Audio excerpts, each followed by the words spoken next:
What's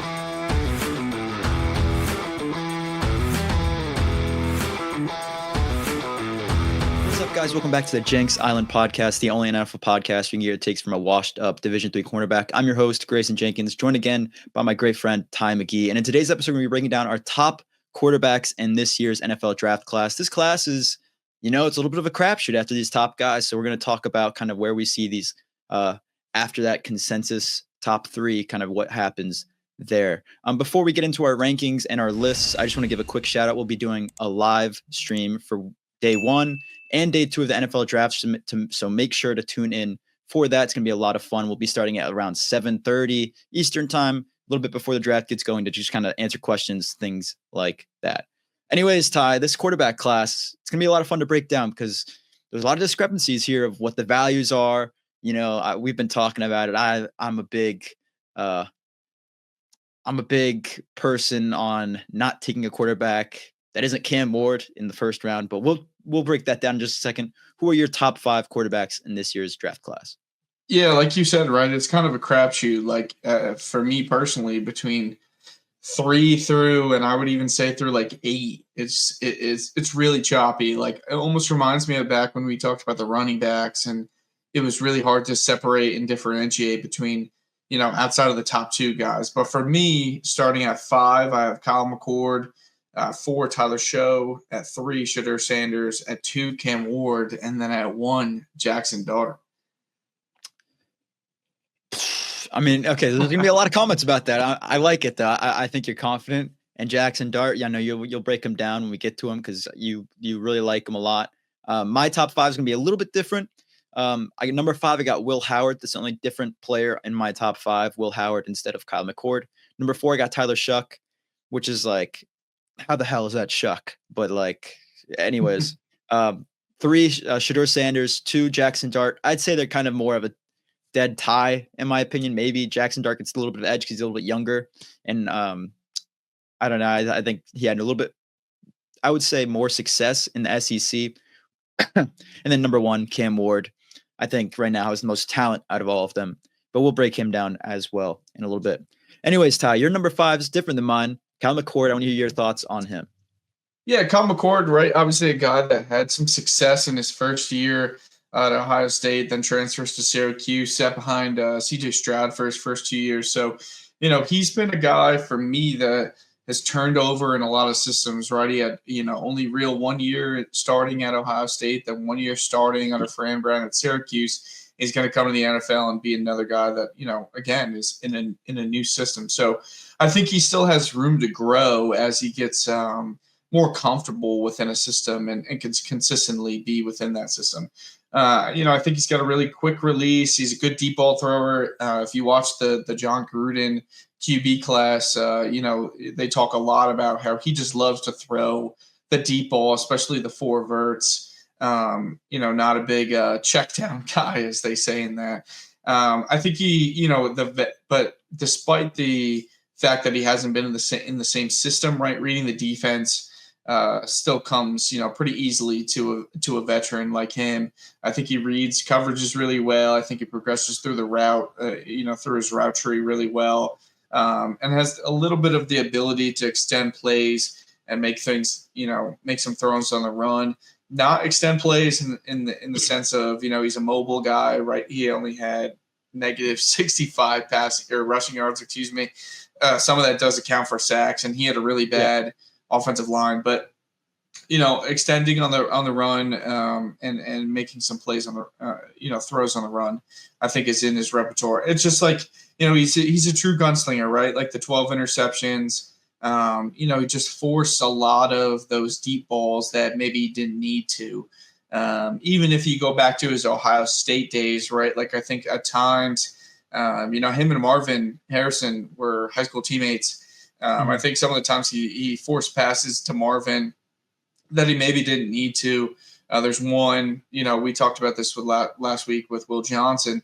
Will Johnson really jumped one on the inside of Marv that, maybe just shouldn't have been the throw, right? They again talk about the way they talked about in the Gruden QB class, McCord thought Marvin was going to hit on the inside. Marvin thought he was going to hit on the outside. So it's just, he's got to get on the same page with some of these receivers. And part of that probably, again, is just because he hasn't had the consistency as a starter within a system. So, but if you just look at his last year's stats, right, very, very impressive. Led the country in yards, 4,779 yards. So, going to Syracuse, kind of giving them a chance at, a conference title after, leading Ohio State and I'll say a stacked Ohio State team to a 12-0 record and then kind of getting booted out of town.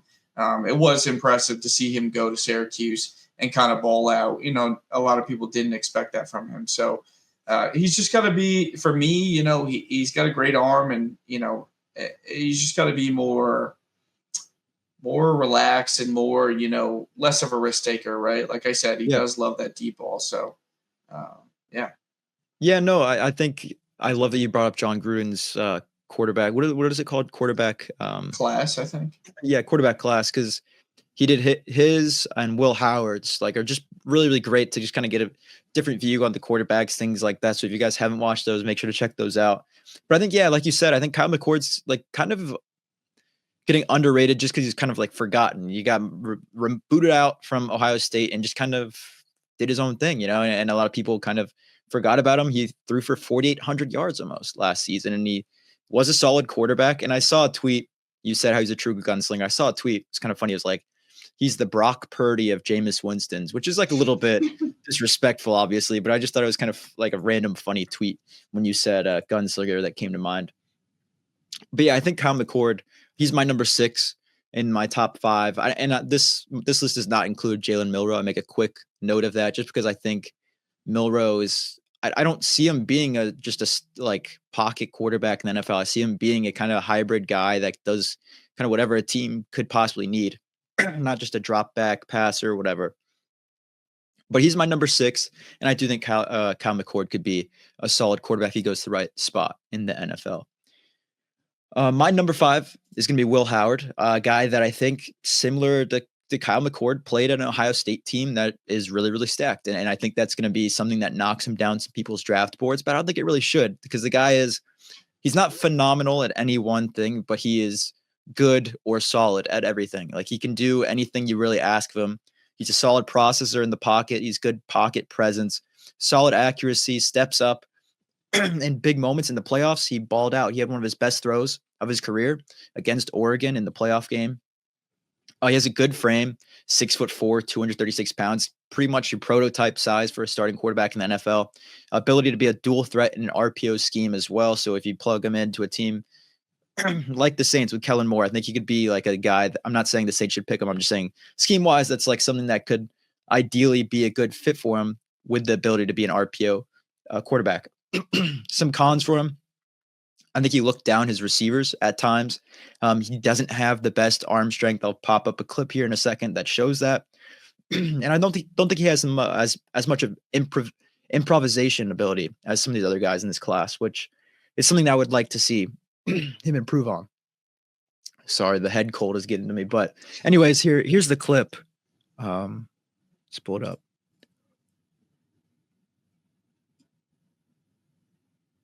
So as you can see, this guy basically steps back, doesn't stare it down, but he looks at the first option, throws an out route 10 yards down the field, really, really slow, and it gets picked off. And this is in the opposing red zone. Yeah, it's a pretty calculated throw, right? To throw this to the out route here, that is one of those quick, catch rock throws. But if you see, Carnell Tate's kind of fading on that route and the corner's kind of jumping on it, that's when you got to get to the next progression. So for me, personally, exactly. I had Will at 6, right behind McCord. For me, it was just that Will kind of took a step up at a bigger program, right? I think he had some success at K-State, where McCord did the opposite, right? He had some success at a big program and they kind of really stepped up, at Syracuse. But I think, Will is, the type of guy that he has some athleticism. He showcased that, right? For a big guy, he's kind of deceptive. He's your prototypical size, as you said. But, the improv stuff, he's not the best athlete, right? Like he's the classic like sneaky athlete, as a lot of guys like talk about some of these white quarterbacks. And it's just the arm strength is. I don't think it's as much as the deep downfield, right? I think it's the sideline to sideline stuff. And as you get to the NFL, right, those hash marks, they start to condense in. So those sideline throws, those opposite hash throws, they get a bit further, right? So, that was a near hash throw on a wider. So, it's just that's a tough throw to see. And he didn't have too many of those, right? But that's one of those ones where you want to see the veteran quarterback, right? The guy who's played a couple of years, who's battled a lot of adversity. You want to see him be able to be calm, backed up into his end zone, be able to look that off and then throw to his next progression or tuck and run. As we said, he's an athlete. So, when I look at a lot of these guys, right, like I love to see the clips where it's them backed up against their own end zone, because there's no more pressure than being, again, in your own end zone. So that clip's a little dicey, but overall, right, like you said, he did grow a lot throughout the playoffs. He showed up, he showed out. They did win the Natty. You watched the Gruden's QB class. I think he was very, very impressive in that. I think probably thus far, Will was the best of the four guys that they've had in there. Riley Leonard being another one who is really, really good. But I think, he needs to demonstrate more of that arm strength. But, yeah, he's a guy that, could maybe go in the second, could maybe go in the third. Didn't have the greatest combine. So that kind of set people off. But a lot of people – his combine was rough. The combine was rough. But a lot of people also like that, he was out in the parking lot late at night, throwing balls, just getting ready, right? I think Pat McAfee show kind of talked about that too. So, this guy's a grinder. He's been through a lot. K-State, when he was there, he battled in some QB battles, played because of some injuries. They brought in some transfers. So, he's a guy that's used to adversity, and, that's what makes him and McCord so tight, right? It's like they're kind of very similar backgrounds in my mind, just battled through adversity and had a lot of success in their last year. So I like Will Howard though.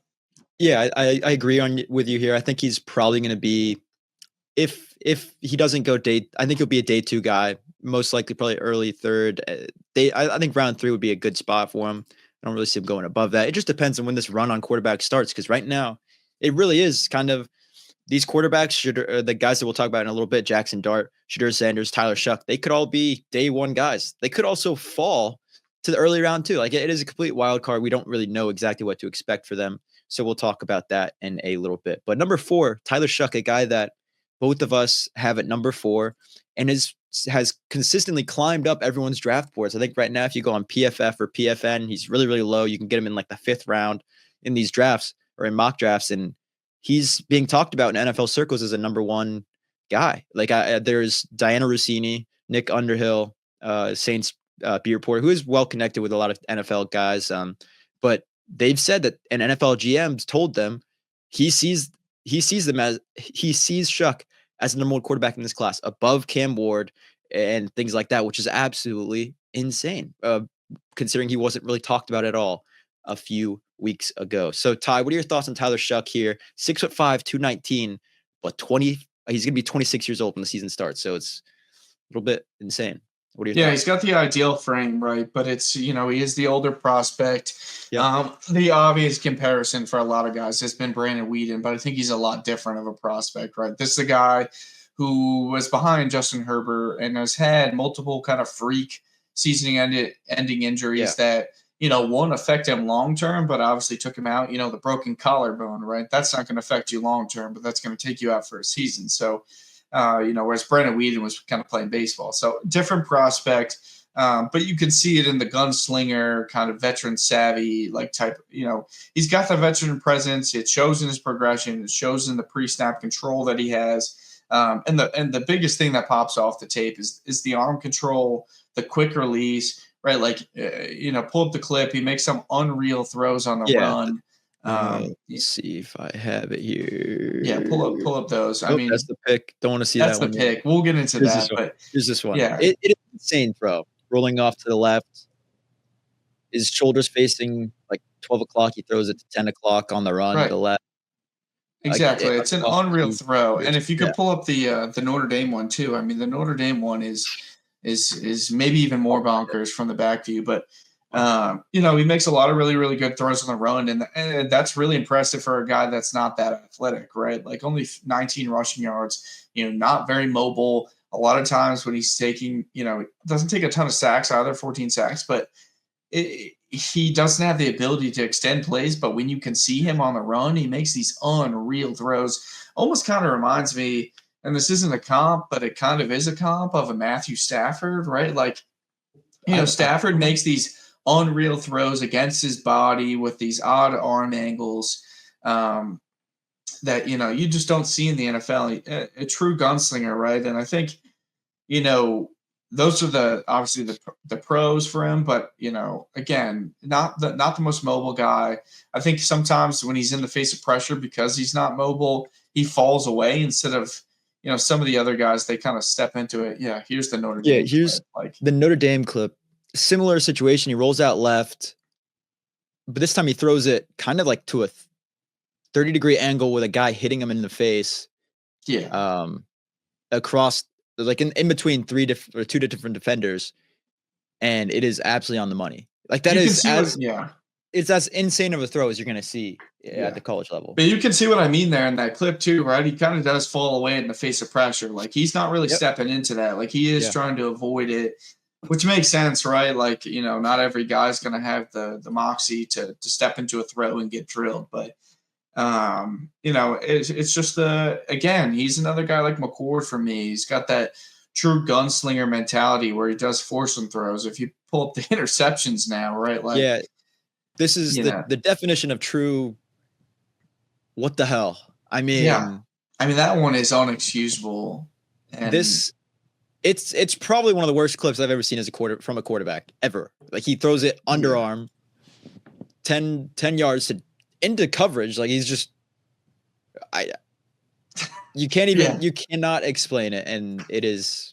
But if you see the Boston College one too, if you could pull that up, that's the what I mean by that true gunslinger mentality, right? It's like in the Boston College one, he's kind of rolling away, trying to throw it away, and he throws it into a defender. If you're throwing a ball away on the run, it's like throw that shit into the stands. Don't don't make it close. So the other thing with him too, like the stats didn't really pop off the page, right? Like you look at McCord, you look at Will Howard, like Tyler Shough only had 3,000 yards and 23 passing touchdowns. So, the stats just aren't really jumping off. But look at this Boston College clip. Boston College one. This is a clear throwaway that goes right. Instead is on the sideline, right? And that's what you see out of some of these gunslingers sometimes, right? Like it's just trying to make a play and ends up in stuff like that. So, I see why he's jumping up on boards. It's because the arm talent is absolutely absurd from those first two clips that we show. But I can also just see why the stats aren't crazy and why, PFF and PFN kind of have him as a 5th-round prospect is just because he's not the cleanest. He's older, and he hasn't – this was his really only 1 year of really showing us anything. So. Yeah, and another quick note I'll say is he had 36.7% completion rate beyond 20 yards, which is not a great stat you want to have as a quarterback on the deep balls, things like that. That's very, very low. And like you said, just under pressure, I really want to see him improve in that scheme because as a person who has watched Derek Carr the last 2 years, anytime there's pressure in his face, his game goes to shit. Like he panics and throws the ball into places that he shouldn't be. So I see that kind of with Tyler Shough a little bit. And I want to see him be able to improve that. But like you said, he only played 1 year, really like a full season, right? So maybe he can build off that and stay healthy and play full season and be the top quarterback. He could be the top quarterback in this class with some of the arm talent that he has. It's just kind of, will he, based on his injury history and things like that. Moving on to our number 3 quarterback, Shedeur Sanders out of Colorado, a guy that, right, like he's being talked about to go from anywhere from 3 to falling all the way to 21 to the Steelers, if not further than that. And I think it's really because with Shedeur Sanders, right, you get good accuracy, you get a solid quarterback. You're not getting great athleticism, you're not getting great size, you're not getting the most insane arm talent, but you're getting a guy that can be a solid quarterback in all aspects of the game.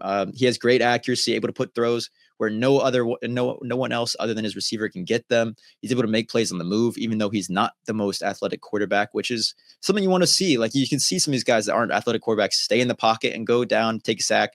He does that, but it's not really due to his inability to move. It's because he holds onto the ball too long at times. I love that he seems calm and collected with pressure in his face. There's times where the pocket's collapsing around him, he still stands in there to make a throw. I think that's something that is good to see going into the NFL.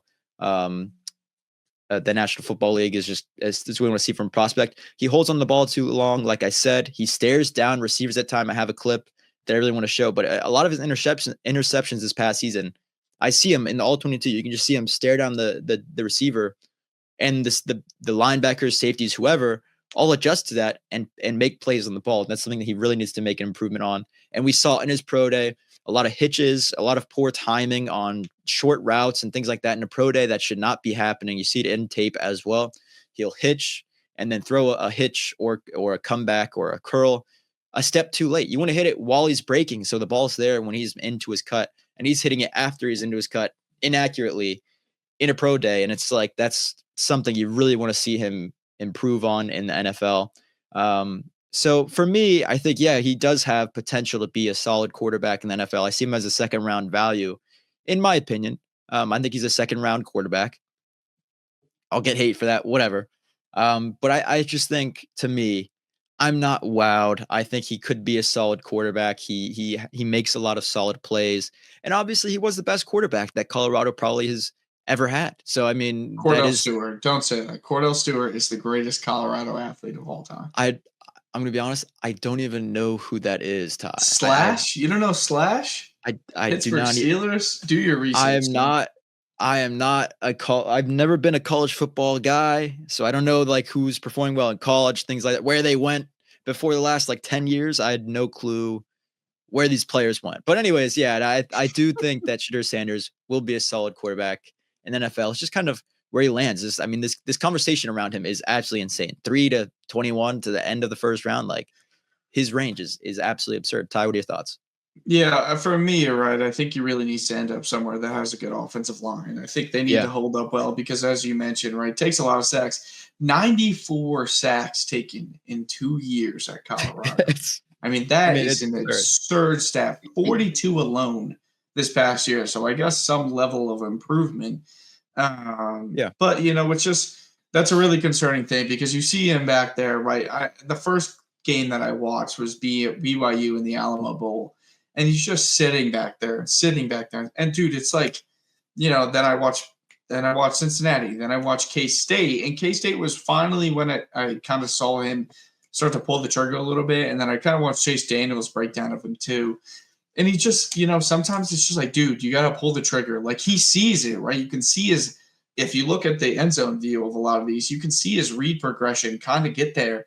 But for whatever reason, he doesn't pull the trigger. Sometimes he kind of tries to break out the pocket and evade and then get sacked because he's missing a guy. Like, I don't really know what he's waiting on a lot of times because, guys are wide open and he has a clean pocket. Like, Colorado got a lot of shit for, having a bad offensive line. And to be fair, right, there are a lot of times where, his O-line is letting guys break in like it's a jailbreak, right? But there are other times where he has a really, really clean pocket and, he's just not throwing the football. And for whatever reason, right, because there are guys open. So he's a very confusing prospect for me. Like I said, like 3 to 8 could be anything, right? Like, this guy could be as low as a Riley Leonard for me because Riley Leonard brings more as an athlete, more as a competitor. I think Shedeur, he played in the NFL style offense, which kind of gives him the up, and he's a very accurate passer. He's got a good base, which is what I like to see. Like, when you look at a lot of these quarterbacks, it's like, how's their base, right? Like, he has all of the fundamentals to be a good quarterback with minus it has a little bit of a long release, but it's a tight release, right? Like, he has that wind up, but it's not like a long Brock Osweiler type of release. It's really tight. but it is longer. But the base, the accuracy, the IQ, like it's all there.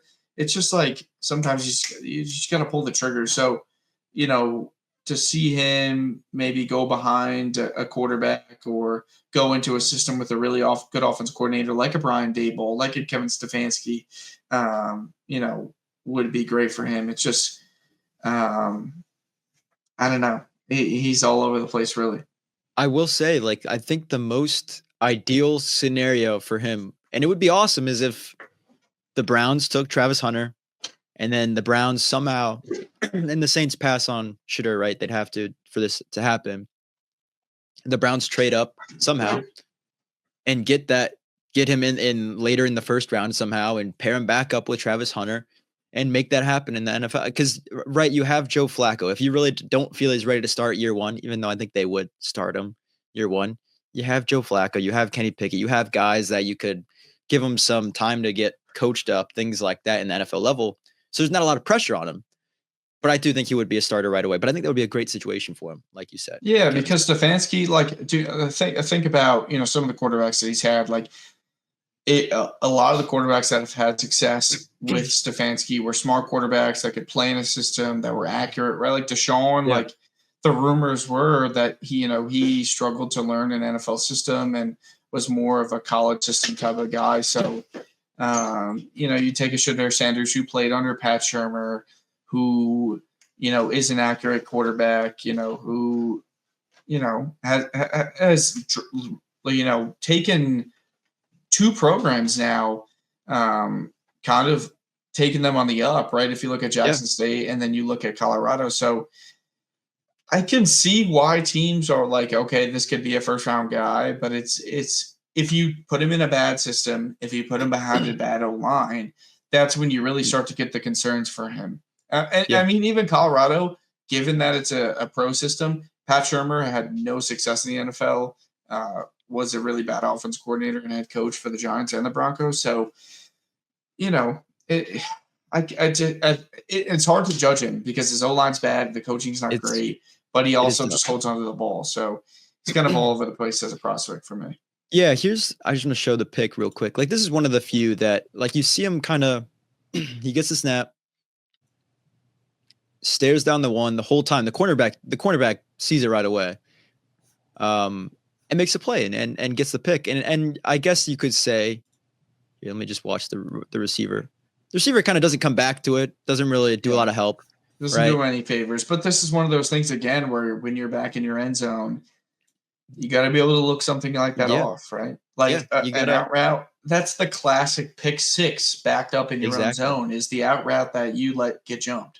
Especially in the NFL level when these corners are going to be 10 times faster than half these DB2 or CB2s in college. Like it's you have to kind of see it coming, be able to look them off and adapt. And I want to see Shedeur take that leap in the NFL. And I think he could in a good system, like you said.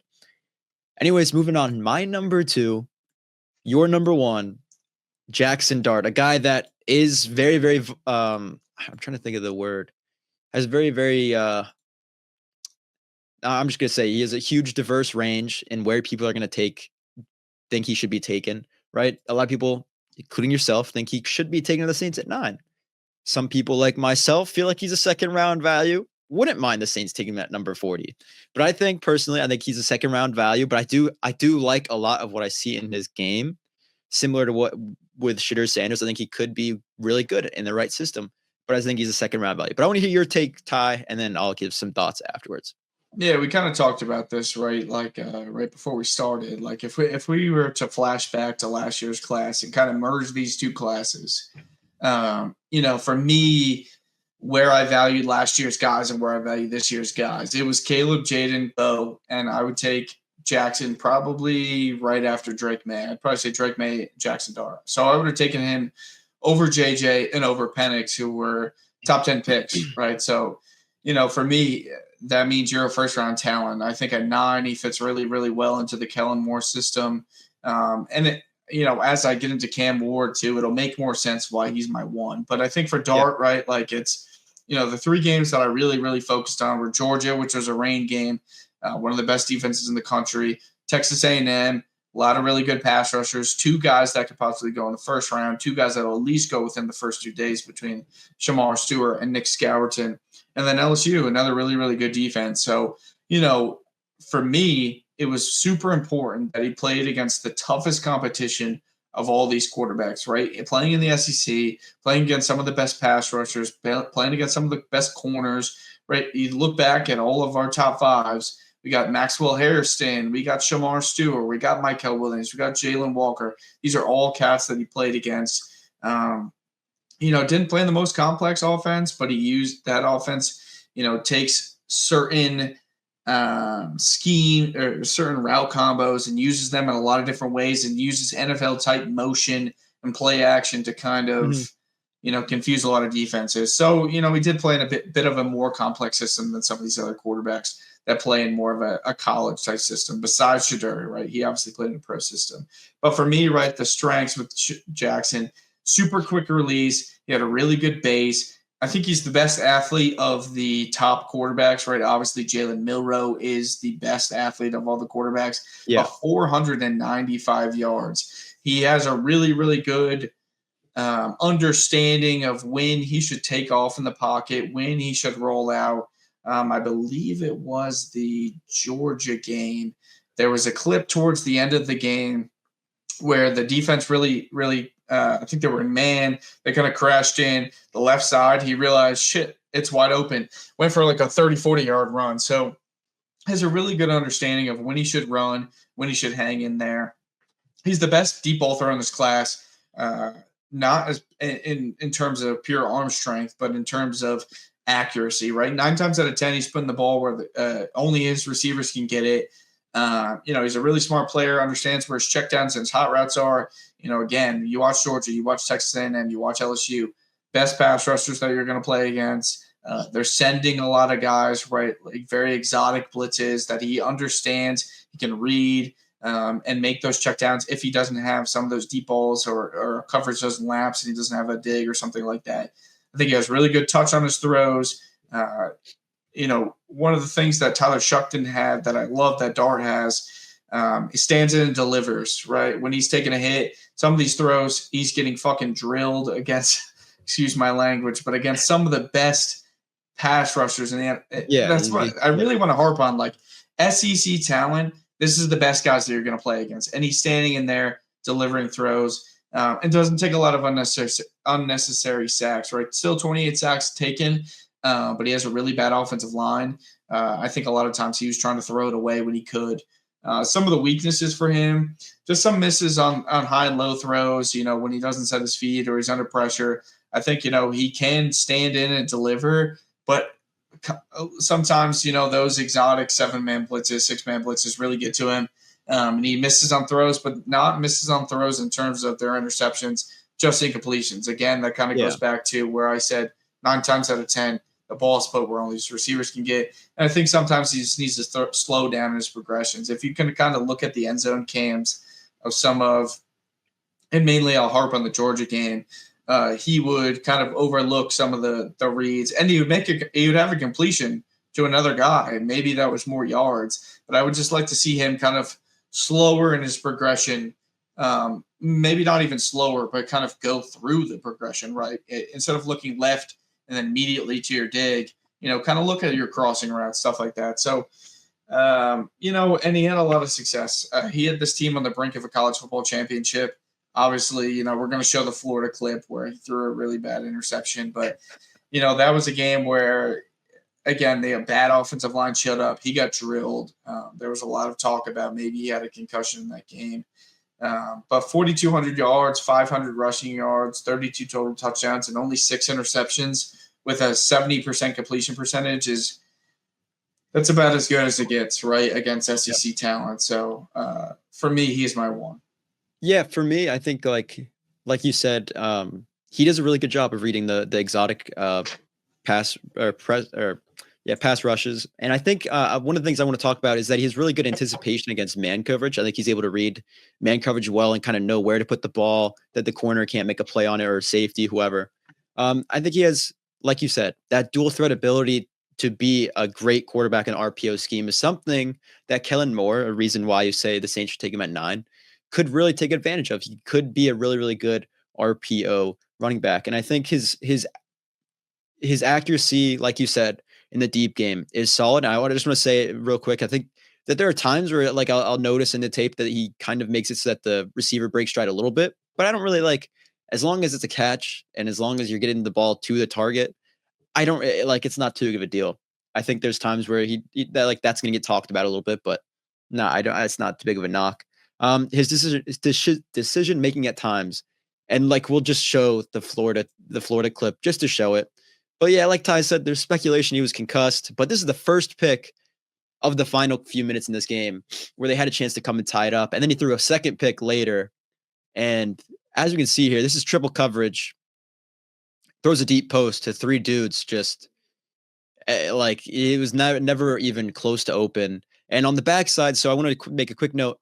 Jaxson Dart loves to throw the backside or away from the trips to the solo receiver, a go route, a fade, things like that. He loves attacking them deep on the one-on-one coverage on the backside against trips. And in this time, we see it's going to be one-on-one the far side. There's an inside slot or tight end. I can't really tell which guy that is, but the slot tight end is really, really close to the line. So this guy out far at the top, for those watching, is really basically one-on-one. If you throw a fade here, it's a lot more likely to be caught than this triple coverage post. And he loves attacking that. He did it all year last year, didn't here. So that's where I kind of question the decision making. But like you said, Ty, the concussion could have really it could have affected him here. So I want to hear. I haven't watched his interview about that game or anything like that, but I want to hear what he says about that, honestly, before I make too many judgments about it. Yeah, I don't think he talked too much about it, but I remember, I mean, maybe he's not allowed to talk too much about it because the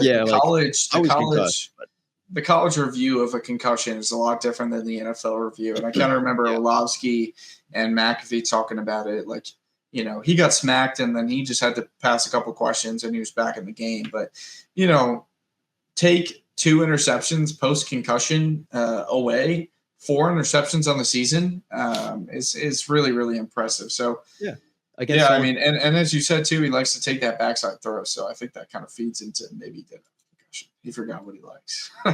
Yeah, like it just made no sense. Yeah, the decision there really did not make any sense. But I wanted to show it because that's what is going to be talked about a lot for him, was that end of that game is being talked about a lot. So to bring it up real quick, my number one, Ty's number 2 is going to be Cam Ward, a guy that really is the most purely talented quarterback in this class. He has good scramble ability. He's like nonchalant about his scramble ability, though. I don't really like it at times where he's like kind of jogging out of bounds, things like that. Don't love that. Get out of bounds. In the NFL, they will hit you. They will knock you out of the game if you do that. Like they will try to do that. I know that they say like bountying isn't a thing anymore in the NFL, but defensive players will still try to like take you out if you give them a chance. Because like you're trying to hit guys hard, make them feel it so they don't want to do it again. He's able to make throws from numerous arm angles while going either direction. That's one of the things I really, really like about him. You can roll left, roll right, and make good throws. He seems to do a good job of recognizing where pressure is going to come from. He has great anticipation and accuracy. And I think like one of his picks, I forgot who was playing. He's kind of rolling left, throws a ball almost across his body to a crossing route. And it's just out of the reach of the receiver. But I think in the NFL, it's probably been a completion to a bigger, faster receiver. And it was a solid, like good and well-anticipated throw. And he's kind of upset that the receiver didn't make a play on it. He has good deep ball accuracy as well. He showed it in the pro day, things like that. I really think he can put the ball outside shoulder every time, drop it in the bucket. As far as cons, though, this guy, I mean, extremely reckless. Like he has some of the most reckless throws I've ever seen. On a consistent basis too. Like you just see him like forcing ridiculous throws because he's trying too hard to make plays at times. It looks like he simply doesn't see defenders at times. I think it was against Virginia Tech. There's a throw where he throws it near the end zone. A safety is just covering the I think it was either a receiver or a slot, kind of ran a wheel route almost, and the Virginia Tech safety or corner just picks it off with ease because he just lobbed it up there, lollipop, and I don't even think he saw the defender. So I want to see kind of what happens there. I wasn't able to see the all 22 of that one, but I want to see kind of what he was thinking. what he saw on that one. But here's real quick, Ty, before you break him down as well. I mean, this is the clip that this is just one of many picks that if you do this in the NFL, you are getting clowned for days. I mean, That's he Will threw Levis. it. Yeah, Will Levis-esque here. And I mean, that's not it's not a committee you want to be a part of. So right here we see him, the pocket breaks down, he does a good job of rolling out, but throw it away. You are near your sideline on the right side, or the opposing team sideline on the right side, and you throw it. I don't even know, is this to the second hash? This is almost to like the other hash. Yeah, he throws it to almost the far hash, right to the safety, like it's a punt. And it is like, this is absolutely insane. So it's one of those moments where you see him trying to make more plays than he should. Just take what you're given, throw the ball away, and make a play the next play and make it happen for your team. But anyways, those are my thoughts. I think he's the number one talented quarterback in this class. I think he could have the most potential in this class. And I think the Titans are 100% a lock. I think they're going to take him no matter what. I think that's seemingly where it's going. So Cam Ward, welcome to the Titans. We'll see what you do next season. Ty, what are your thoughts? Yeah, I 100% agree, right? He is the best talent. You turn on the tape, like most impressive arm strength, quick release. He can throw at all the odd angles. He can make the off balance throws. Like, a lot of the plays that he makes are like these special, like how plays. Like if you look up like NFL how, like, that's a reel on YouTube. Like that's probably how you'd see Cam Ward type plays. So, I love how he shows some command of the offense, right? He has a lot of understanding for only being a guy that was there for year one. And you can see him kind of work through his progression. So, like, he is you can see the veteran savviness. You can see the arm talent. You can see, why he is the consensus number one. But the weaknesses, right? Like, it's just like a lot of the risky throws that you talked about. Probably should have had a lot more interceptions than he did. Only had 7 interceptions, but there's about 6 more throws that just between the Duke, Iowa State, Virginia Tech, and Florida game that he probably should have had a couple more interceptions. He drifts in the pocket a lot. Like, kind of saw that with Shedeur too, and I didn't mention that, but Shedeur drifts a lot and takes big sacks. Cam drifts a lot and then throws some crazy ass interception. And I think the 2 bigger things for me with him, one is bad base, right? He's always throwing off his back foot. The feet are never set. He's almost seemingly always throwing off platform. Like, look at that throw. Yeah. That wasn't a strong base throw, right? Shedeur, Jaxson, Tyler Shough, like a lot of these guys, they throw with, they use their base. They use their lower body to really drive these throws. He uses his strong arm, which – and you can't fault him for it, but sometimes when he makes those mistakes, you're like, okay, it's because he was relying on his arm strength. The other one, and maybe this doesn't show up for a lot of people, but if you watch full games, he takes his front hand off the ball a lot. And he, 34 fumbles in his career, only 3 in this past year that he lost, but 34 fumbles in your career is a lot of fumbles. You take that front hand off the ball, too frequently in the NFL, guys are going to strip sack you. So, that's a thing that'll show up on tape that, some of the better defensive ends in this league will watch and, really try to go after. I just remember guys like Von Miller, TJ Watt, they're going for the ball. They're not going for the sack. They want to get that ball out. So if, TJ Watt's playing Tennessee, he's going to see that Cam Ward takes that front hand off that ball when he goes for a pump fake, and that's going to be a rip. So, he had a lot of success last year, 4,300 yards, 39 touchdowns passing, 4 rushing, pretty good completion percentage, and doesn't take a lot of sacks because he is a bigger guy, so he can throw some of these guys off with him. But, I want to see how it translates at the second level, right, with some of these, things that you can do in the college game, but you can't do in the NFL game. And also just with the lack of playing in a really anti or, the least NFL style offense. They did a lot of things that, aren't going to be done in the NFL. I'm not a big fan of the clap cadence, right? Like, can he draw guys off sides with, using his voice? Didn't take a lot of under center snaps. Tennessee, with Brian Callahan, I think they're going to want to see him do some under center stuff. So, the talent is undeniable, but it's how it how will it translate to the NFL game with the raw talent and the lack of really discipline and having played in an NFL style system. So Yeah, that's why yeah. he's 2 for me, because I think Dart's more plug and play and ready to play in a pro style scheme than Cam Ward is. I think it's fair. And I think another thing to just kind of mention is like the competition level. You just talked about how Jaxson Dart, SEC, like it's going to be really high competition level. Cam Ward was playing a little bit of teams that weren't nearly as talented and did have a lot of like bad plays against those teams. So it is something to address. And I think a lot of his cons are things that can be coached up. And I think that's something that is a positive for him, is like some of those cons can be coached up pretty well. And you could say the same about Jaxson Dart. I believe, like, I think a lot of his are coachable as well. So I think these top guys are kind of more coachable cons than the lower guys on the list. So I think that's something that bumps him up. But I'm excited to see what Cam Ward does. I will say he also was streaming the other night and was asked his top 4 receivers, named all the Titans receivers, and then put Treylon Burks in that list. So it's like it's basically confirmed he's a Titans quarterback. So we'll see what the rest of these picks are. But next week, we're going to be doing our mock draft.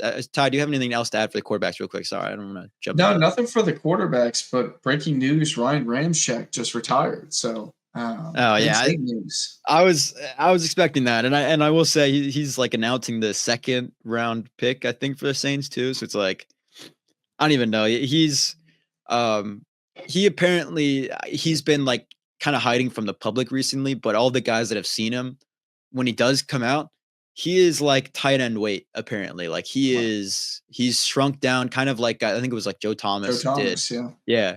The guy, like these big linemen in the NFL, like they retire and they don't have to they don't have to feed themselves 1 million calories a day to stay huge, and they end up like shrinking down. And I think that's kind of what happened with him, and his knee is clearly not like healing well. So props to him. He had a great career, but yeah, I think it's the right time to retire for him. But yeah, I mean, this week, upcoming week is draft week. We're a week away from today when we're recording this. It'll be like, it's 9:30 right now. I'm trying to think. It would probably be like 12th pick, something like that. If that even. I know this draft might take a little while because guys are all over the place. So everyone's probably going to use it. What is it? 15 minutes for the first round? I think so. Yeah. 15 minutes is absolutely absurd. So if everyone's using that full time, we could be in for a very long live stream, everyone, but we'll be there the whole night. It'll be a lot of fun. We're excited for it. We're going to do our mock draft episode. I'm not sure when we're recording that yet, but it'll be out next week before the draft. And then we'll get into our mock or our draft live stream, breaking down any questions, breaking down our thoughts on the picks, things like that, making predictions as it goes, and having a lot of fun along the way. So we hope to see you guys there. Ty, do you have any closing thoughts? No, I'm just elated, right? 7 days till the draft.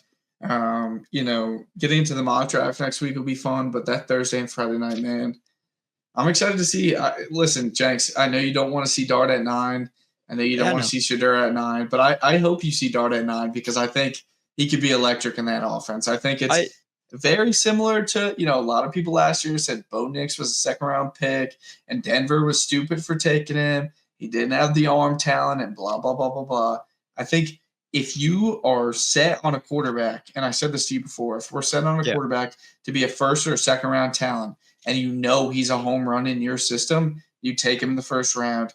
He's the type of guy that could bring the Saints to the playoffs if he hits. They have a good enough roster and a bad enough division that he could really turn things around for them. So, listen, I'm hoping for Dart at 9. You're going to piss off numerous Saints fans with that take, because everyone wants Shedeur Sanders at 9. I'm not sure the reasoning other than aura, whatever you want to say that Shedeur Sanders has. Everyone is like, oh, we're going to raise our watches and stuff. Like anytime he enters the stadium, I'm like, sure, that's cool and all. Like, yes, it would be fun to have like entertainment back in the Superdome after having Derek Carr for 2 years. But I think if Jaxson Dart pans out, like you are saying, he probably would. And yeah, I think in our system, he could be a really solid quarterback. That is the entertainment that you need, is winning. And like, you don't need swagger. He's got swagger too. He definitely does. He has the confidence, the swagger. He's young. I think I wouldn't be opposed to it. Just at 9, I'm like, I really want to go best player available and then see what happens from there. Maybe they move up. Maybe they go best player available and move up in the 2nd round or late first round or something to get Jaxson Dart if Shedeur Sanders goes to the Steelers, because I don't think anyone else is really going to go quarterback unless the Giants move up, things like that. So we'll see. I mean, it is a completely wild card draft night coming up. It's going to be a lot of fun. Crazy things are going to happen. The trades are going to happen on draft night, not before. So it's going to be madness. We have no clue what to expect after the first 2 to 3 picks. The order even of the second and third picks could be different than what a lot of people expect. But I think Cam Ward, Travis Hunter, and Abdul Carter are the only 3 locks to be top 3. Everyone else, it's a crapshoot. So I'm excited for it, Ty. We'll see you guys next week. You guys know where to check us out on social media at Jenks Island and anywhere you get podcasts at Jenks Island as well. We will see you guys next week.